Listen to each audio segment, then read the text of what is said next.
اللہ کی رسول اللہ صلی اللہ علیہ وسلم نے اللہ کی حمد و ثنا بیان کی، پھر فرمایا کہ مکے کو اللہ نے حرام کیا ہے، آدمیوں نے حرام نہیں کیا۔ تو سن لو کہ کسی شخص کے لیے جو اللہ پر اور یوم آخرت پر ایمان رکھتا ہو، جائز نہیں ہے کہ مکے میں خون ریزی کرے یا اس کا کوئی پیڑ کاٹے۔ پھر اگر کوئی اللہ کے رسول کے لڑنے کی وجہ سے اس کا جواز نکالے تو اس سے کہہ دو، اللہ نے اپنے رسول کے لیے اجازت دی تھی، تمہارے لیے نہیں دی، اور مجھے بھی دن کے کچھ لمحوں کے لیے اجازت ملی تھی، آج اس کی حرمت لوٹ آئی جیسی کل تھی، اور حاضر غائب کو یہ بات پہنچا دے۔ صحیح بخاری حدیث نمبر 104۔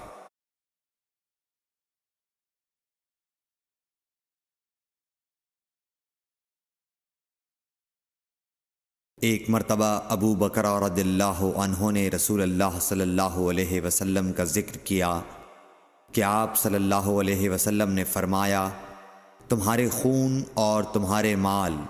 محمد کہتے ہیں کہ میرے خیال میں آپ نے اعراضکم کا لفظ بھی فرمایا، یعنی اور تمہاری آبروئیں تم پر حرام ہیں، جس طرح تمہارے آج کے دن کی حرمت تمہارے اس مہینے میں۔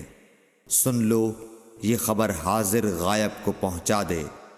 اور محمد راوی حدیث کہتے تھے کہ رسول اللہ صلی اللہ علیہ وسلم نے سچ فرمایا۔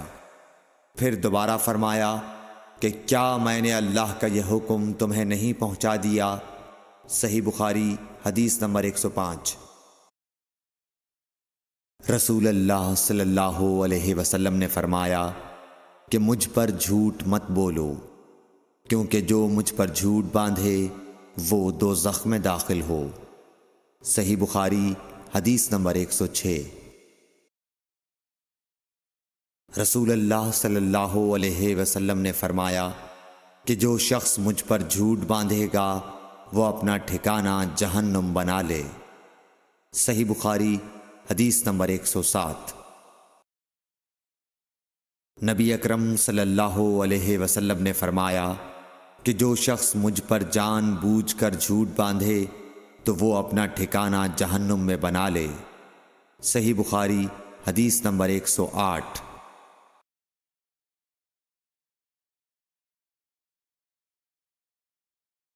رسول اللہ صلی اللہ علیہ وسلم نے فرمایا کہ جو شخص میرے نام سے وہ بات بیان کرے جو میں نے نہیں کہی تو وہ اپنا ٹھکانہ جہنم میں بنا لے۔ صحیح بخاری حدیث نمبر 109۔ رسول اللہ صلی اللہ علیہ وسلم کا فرمان ہے کہ اپنی اولاد کا میرے نام کے اوپر نام رکھو مگر میری کنیت اختیار نہ کرو، اور جس شخص نے مجھے خواب میں دیکھا تو بلا شبہ اس نے مجھے دیکھا، کیونکہ شیطان میری صورت میں نہیں آ سکتا، اور جو شخص مجھ پر جان بوجھ کر جھوٹ بولے وہ دوزخ میں اپنا ٹھکانہ تلاش کرے۔ صحیح بخاری حدیث نمبر 110۔ جحیفہ کہتے ہیں کہ میں نے حضرت علی رضی اللہ عنہ سے پوچھا کہ کیا تمہارے پاس کوئی اور بھی کتاب ہے؟ انہوں نے فرمایا کہ نہیں، مگر اللہ کی کتاب قرآن ہے، یا پھر فہم ہے جو وہ ایک مسلمان کو عطا کرتا ہے، یا پھر جو کچھ صحیفے میں ہے۔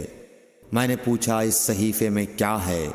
انہوں نے فرمایا دیت اور قیدیوں کی رہائی کا بیان ہے، اور یہ حکم کہ مسلمان کافر کے بدلے قتل نہ کیا جائے۔